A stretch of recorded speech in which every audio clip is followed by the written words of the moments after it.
Welcome everybody to the September webinar. I will today present to you the well correlation panel. And I have structured this webinar so that I will present first the interface itself, and then after that we will have a look at applications. I will talk about some tips for your possible workflows, and I will do a demonstration at the end of the well correlation panel. So first things first, the well correlation panel is a OpendTect plugin, and effectively what it is a 2D viewer that flattens the scene along the wells. We can use regular elements such as inlines or crosslines, but also arbitrary lines or 2D seismic even. And it has multiple applications. We can, for example, QC logs, markers, and well ties. For example, to check that the well data is loaded correctly or that the well tie is valid. We can also QC horizon interpretations or horizon cubes. Or we could even start interpreting horizons using the well correlation panel. It's possible to do directly in this interface. By doing this, we are sure that we are interpreting the right event and the right marker that we intend to interpret. And finally, we could use the well correlation panel for QCing forward modeling results or inversion results to check if they make sense in a geological way, so that they match the geology. So once we start the well correlation panel, we get this kind of dialog that you see here. First, we will select the data. So we can use, as I explained, a random line. We can use inlines and crosslines, and also 2D line data. We can select seismic data. You can select here any volume available in your survey. And in this webinar, I will be using the F3 demo from the Dutch sector of the North Sea. And for those of you who have followed our webinars before, this dataset should be very familiar. If you, however, are new to this dataset, I would refer to our webpage at www.dgbes.com. You can go there and browse to the correct place, and you will be able to get some background information on the geology. And then if we select random lines, which I will actually be doing during this webinar, I will be working with random line.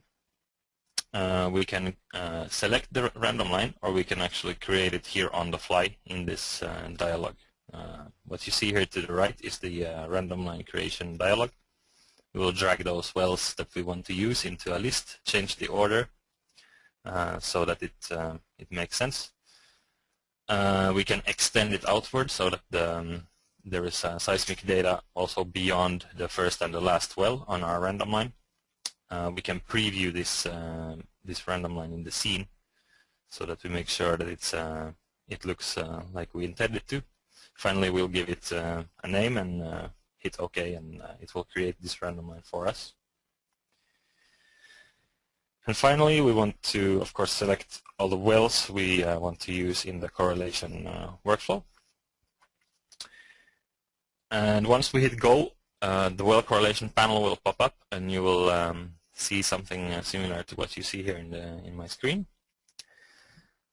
We can see that there is the seismic in the backdrop. It's 2D viewer, flat, and we can see the well panel overlays. And just now I will introduce the different elements of the well correlation panel. So we of course have the well correlation panel scene, as you can see here, the 2D viewer with the well log overlays. We have the tree. This is a common element in the OpendTect program. So in this tree we have different elements such as the seismic. We can choose to view the seismic either in a variable density or a wiggle display. We can load 2D or 3D horizons, depending of course on the data type we have selected in the correlation setup. We can also display faults, fault stick sets, and pick sets. And finally, we are able to add horizon cube display and also SSIS interpretation overlays.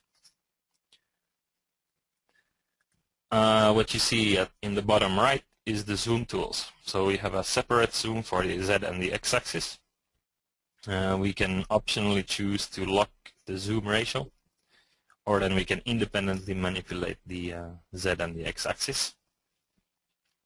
So in this way we are able to skew the view in either the Z or the X direction. We have the display and interpretation settings. It's a whole bunch of icons you can see in the top left corner.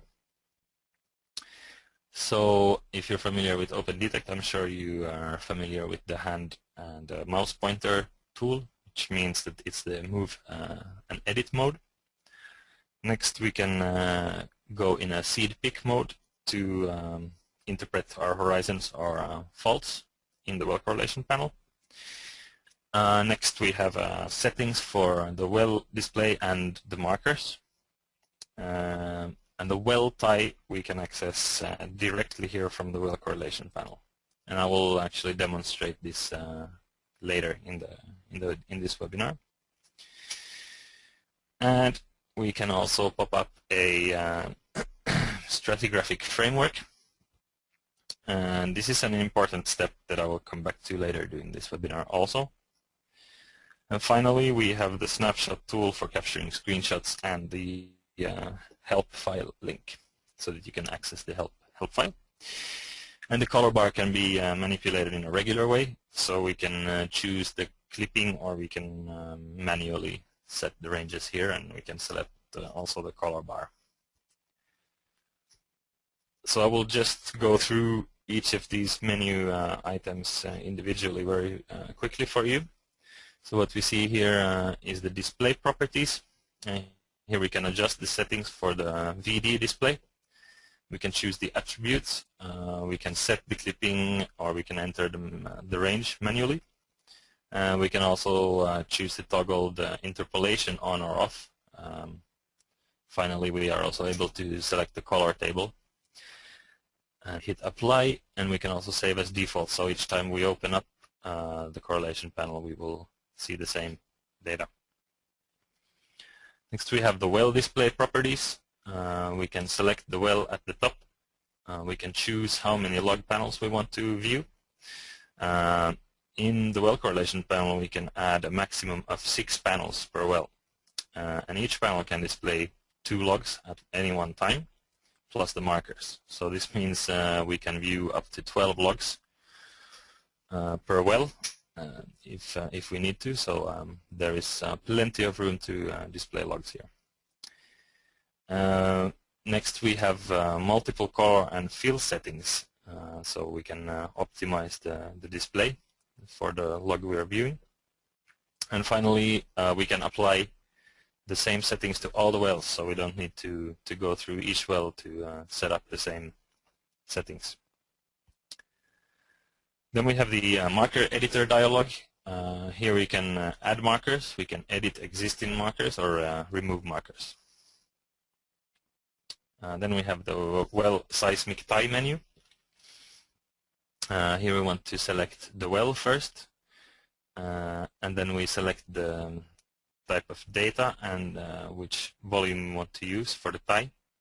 We select our density and sonic logs, along with the units, and then a reference wavelet. And this wavelet can be extracted on the fly from this menu if you do not have one already. And as I said, I will actually demonstrate how this works later. Then we have the correlation display properties. We can toggle marker connections on or off. We can choose to use just the marker connectors, so straight lines between the markers, or we can use existing horizons that we have either interpreted or imported. And then we can also set transparency, so we want to perhaps view both seismic and the marker connectors. Then we have the stratigraphic manager. And this is an important step for a successful correlation. It's important to build up a framework that is as comprehensive as possible. We have to set regional markers, and we can then tie these to our horizons in the well correlation panel. This is also something I'll show you later in the webinar. Then next we'll talk a little bit about applications, workflow tips, and then the demonstration. So connecting markers, first of all. We can connect them by straight lines, as you see here in the lower left corner.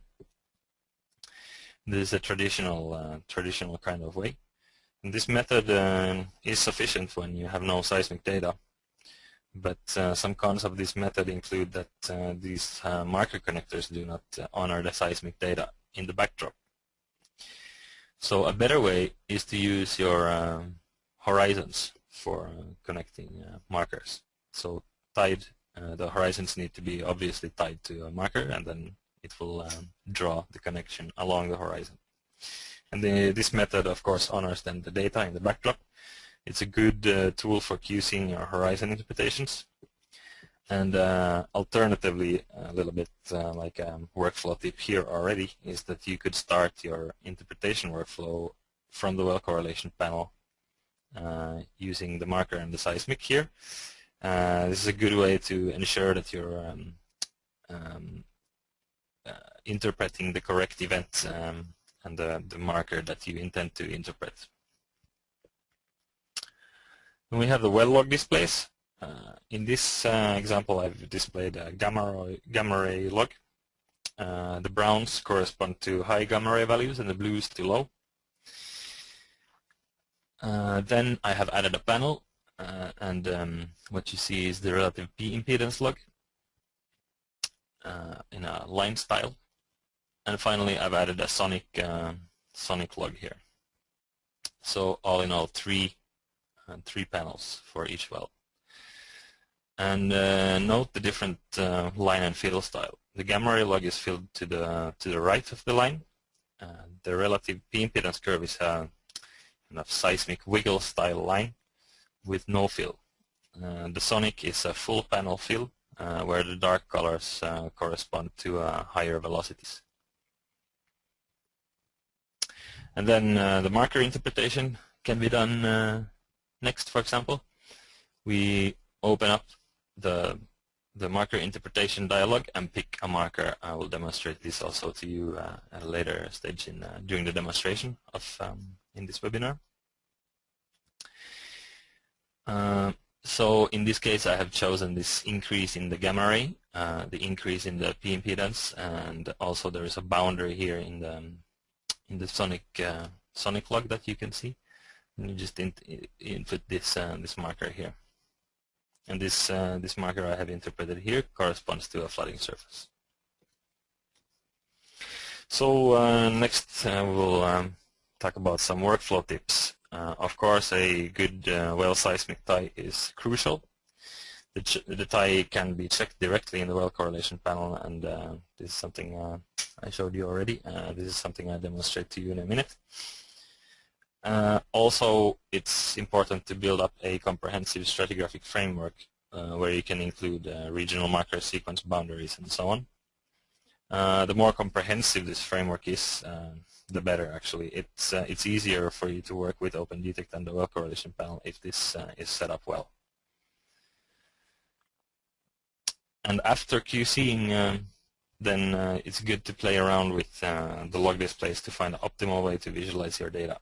Of course, a good well correlation display will help everyone in your team to understand what you're looking at. And finally, final tip is that you can create and use logs from seismic volumes. So, for example, if we have inversion or forward modeling volumes, we can create logs from these and view them next to, say, a gamma ray log or a P impedance log. I will also show you how to do it in the demonstration. So now if we go over to OpendTect,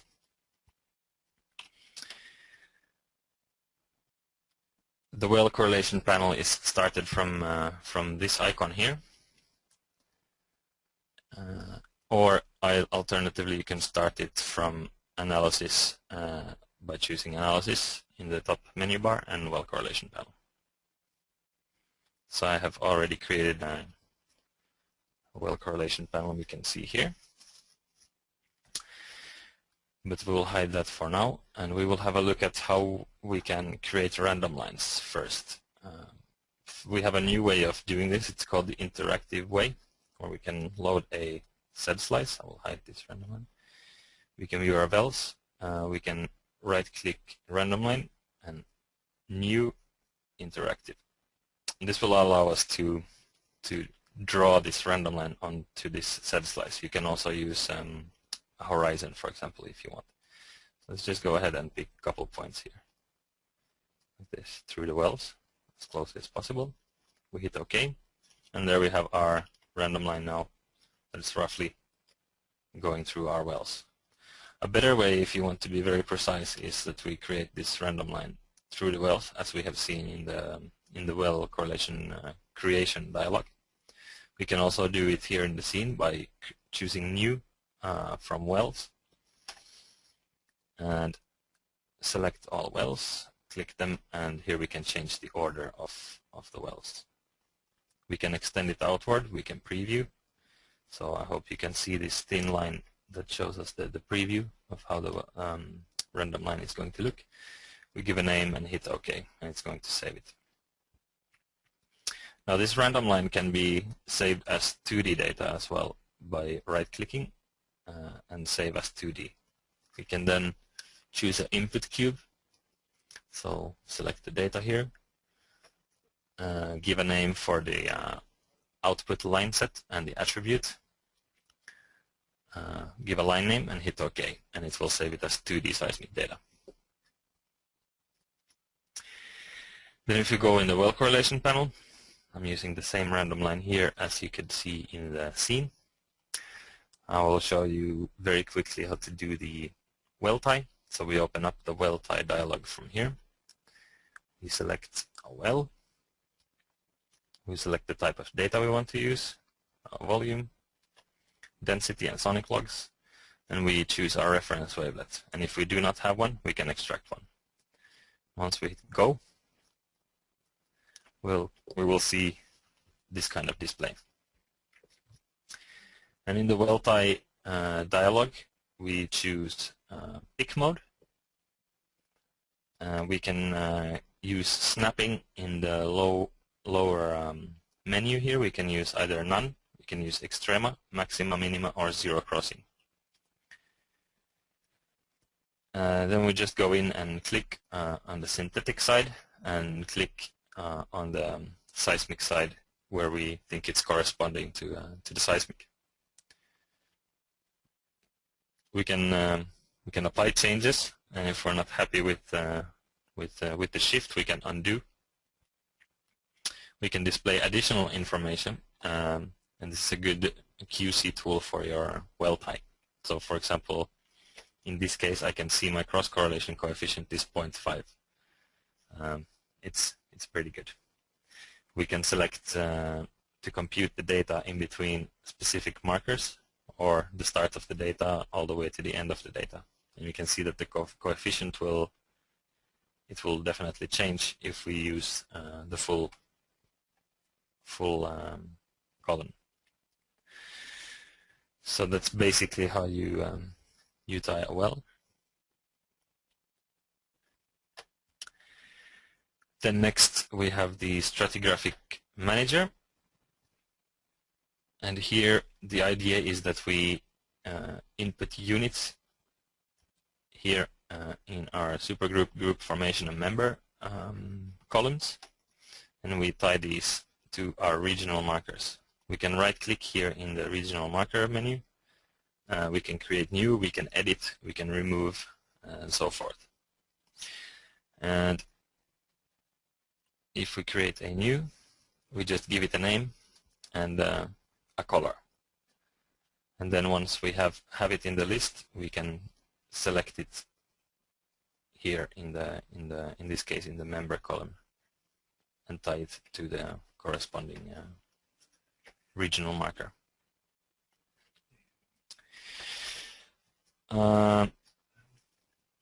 I also mentioned that we can create logs from volumes.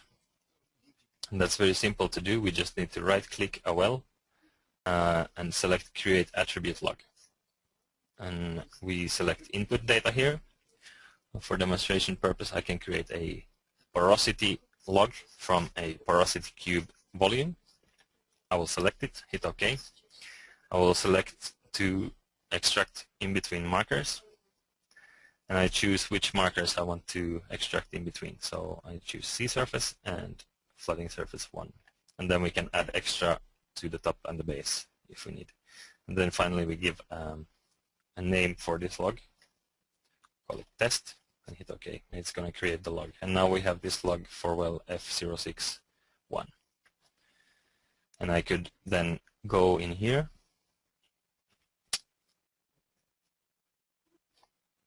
like so. Just for simplicity, I will now go into this well.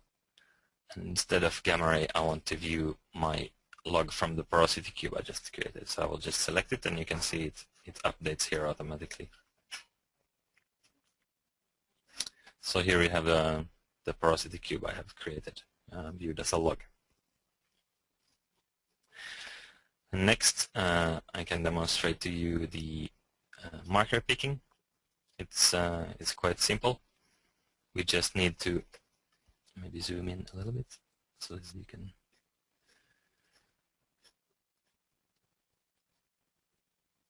We will open up the marker dialog, and as the marker dialog is open, we will choose New, and I will call it Maximum Flooding Surface. So that's what I want to pick. I will hit OK, and I can see it appear here in my list now. And what I do is I just toggle the marker density, the marker pick mode on here in the edit marker dialog, and I will go in each well and I will pick it. So in this case, I want to pick roughly here. So mine corresponds to my maximum flooding surface.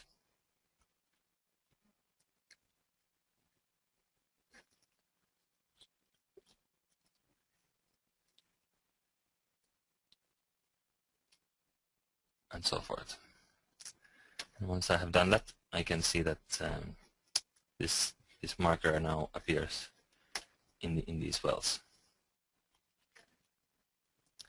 And if I'm not happy with the position of the marker, I can again open the Edit Marker dialog, select the marker, and choose just to pick in the well, and you can see how the marker moves up and down as I pick. And once I'm happy, I hit OK, and it will save this interpretation automatically. What I can do next is I can connect the markers, so we can draw the marker connectors. Let me just change the color setting quickly to grayscale so that we can see it clearly. Okay, so I have drawn the marker connectors. Now you can see straight lines between our markers in the wells. I can choose to fill either using the marker connectors, or then I can choose to use horizons. So I will load horizons. In this case, I will load 2 horizons, flooding surface 4 and maximum flooding surface 4, and go in the marker connector and choose horizons.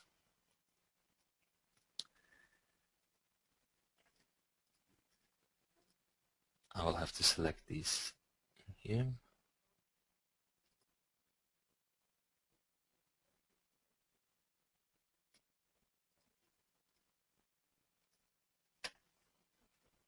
Like so.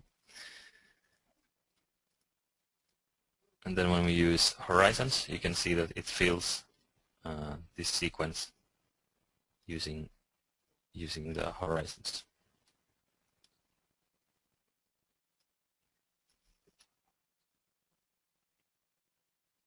Like so. That concludes the demonstration. And with that, I would like to thank you for attending this webinar. And if you have any questions, please feel free to either send them to our panelists or read it out. So Denise, back to you. Okay, thank you, Kristoffer, for this presentation. I'm sure it is very useful as a new plugin to everyone. So please feel free to ask your question or to write it in the question pane.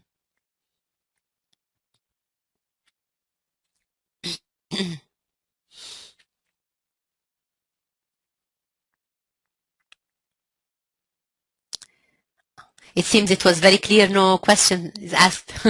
So everyone understood everything, okay. Kristoffer. Just give them some time. Yeah. Okay, we can wait. Yeah.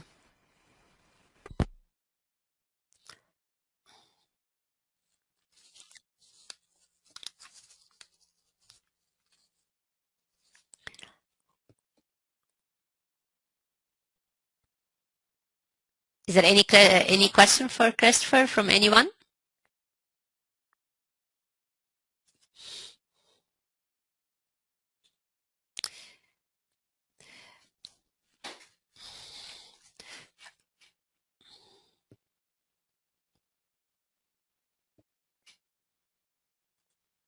Yeah, I received here a question and I'm going to pass it to, just give me 1 second here.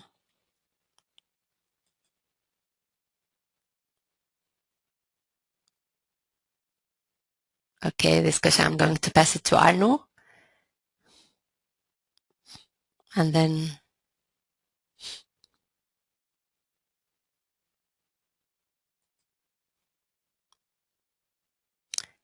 if Arno can read it out loud. Yes, the question is there any approach to automate the well log correlation? I would say from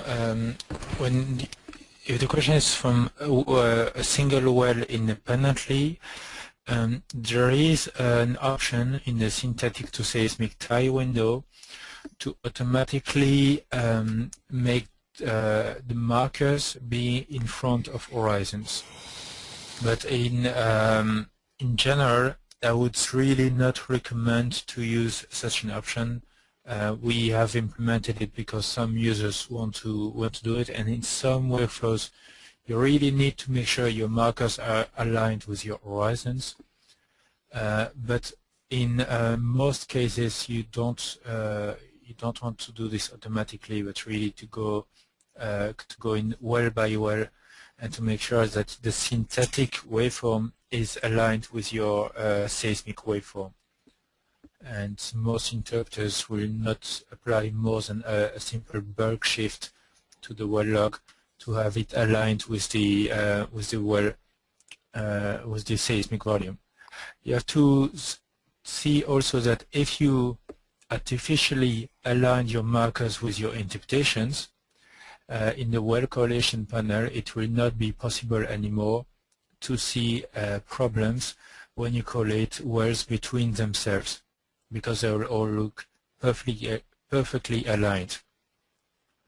So in general, yes, you can do it well by well in a synthetic to seismic tie module, but I would be very stay very much focused with this option. It can be very dangerous. Okay, there is another question for Kristoffer. I just pass it to you. Could you demonstrate in more details how you tie the well to the seismic? Kristoffer? Yeah. Okay. So we go in here, for example, I will just load just one well, like so. We right-click on the well, as explained, and we tie the well to seismic. And as I demonstrated, we just select the well here, type of data, density and sonic logs along with units, and the reference wavelet. And hit go. And then we end up with this window here. You can see our markers here, and the synthetic and the seismic. And what I did during the demonstration was I just wanted to show how to physically match the synthetic and the seismic. So we use the seed pick mode here. We check it, and then we can go in and pick. I'm not sure if you can see this line very clear, but it's it indicates the shift that is going to take place, and it actually shifts according to this line here when I click apply changes. So I don't know if you can see now there was a bulk shift done to this tie, and if I hit undo, it's going to undo it. And if bulk shift is not what I need to do, I can for example squeeze and stretch.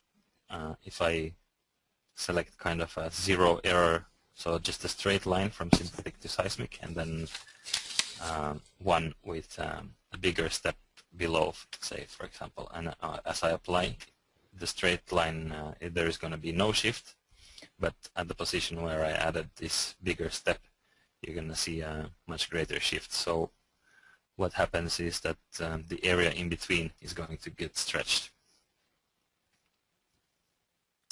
And is there any more specific things so you'd like you to see also here you see the icon just below the undo button to match the markers with the horizons. Yes, yeah, that's so that is the one that I was referring to previously. Yeah. Okay. Of course, here you don't see horizons because they have not been loaded. No, that's so something we can load your horizons. We can load our horizons. Now you see them here on the seismic side of the type panel. We do have a number of options here. We can either display markers or display no markers. We can choose which markers to display. We can display the full name, or just like a short version. We can choose not to display horizons or horizons along with the full name of the horizons. We can choose the marker size, so you can see it now increases in thickness as I go up and down. We can, you can choose the shape of the marker, the name size, and as I explained, which markers we want to view. So you can check and uncheck markers here in this list. Regular zoom tools, we can zoom in like this, or either we can use the pick mode and draw an area where we want to zoom in, and it's going to zoom in this area. And with the hand tool we can move up and down.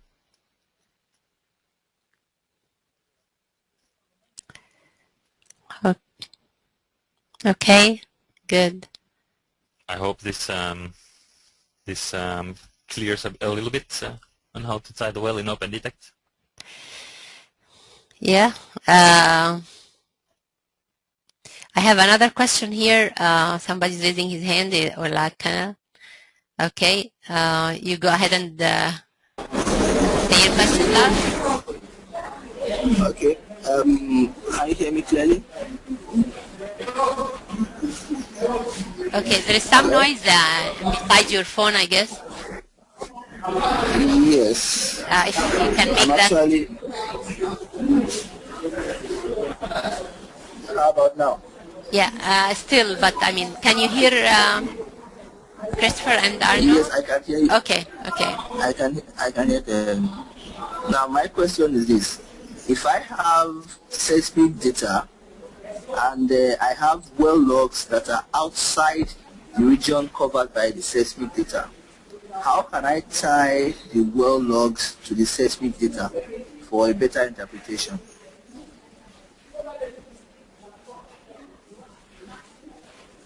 Let me ask this question. Here's Arno speaking. What you can always do, you can always increase the size of your survey, and that is something that you will need to do if you plan to use the well correlation panel.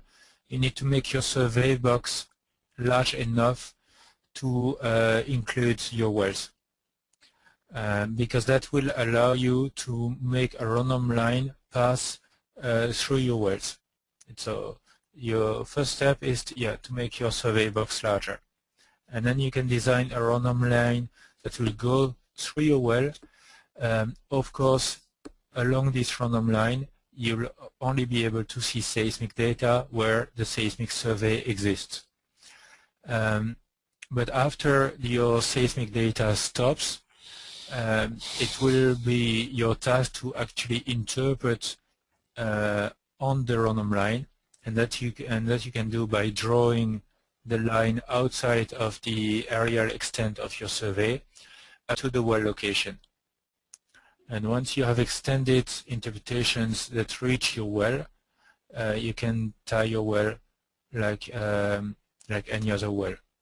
But of course, vertically, your guide will be a manually extended horizon, so that it will only be your own interpretation that will guide you in how you want to position the well vertically.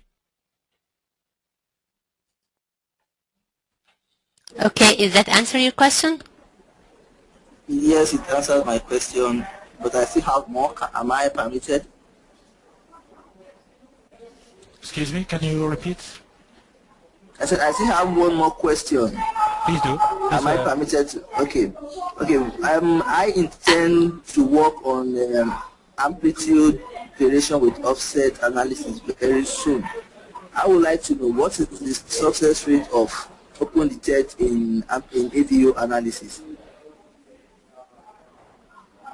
For the AVO analysis, you basically have the pre-stack attribute that Kristoffer, maybe you can show, that allow you to read your pre-stack data source or your common offset, your CMPs, and convert them into near, mid, far angle stacks, or to extract intercept and gradient attributes. That allows you to process your pre-stack data and to generate AVO attributes that you can further utilize in OpendTect, just like any other post-stack volume. And so the input data store here will be a pre-stack seismic. You have options right underneath to do pre-processing on your gathers. So Kristoffer, if you can toggle this option on and press create, you see that the pre-processing of the gathers, no create, will include, can include mute, top and tail mutes, AGC, super gathering. You can process angle mutes and perform velocity corrections prior to the creation of your angle stacks and your AVO attributes. So there are quite a number of tools that you can use to do AVO analysis within OpendTect. Of course, this OpendTect is still mainly an interpretation tool, so there's no migration going on, nothing so complex. It's only the very last tools that you'll use to make your gathers ready for AVO analysis that you have in OpendTect.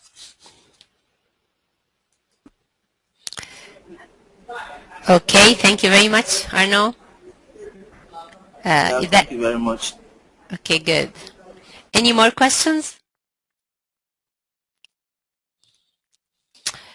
Okay, that's good. If any one of the attendees just think later for any question, just feel free to email us.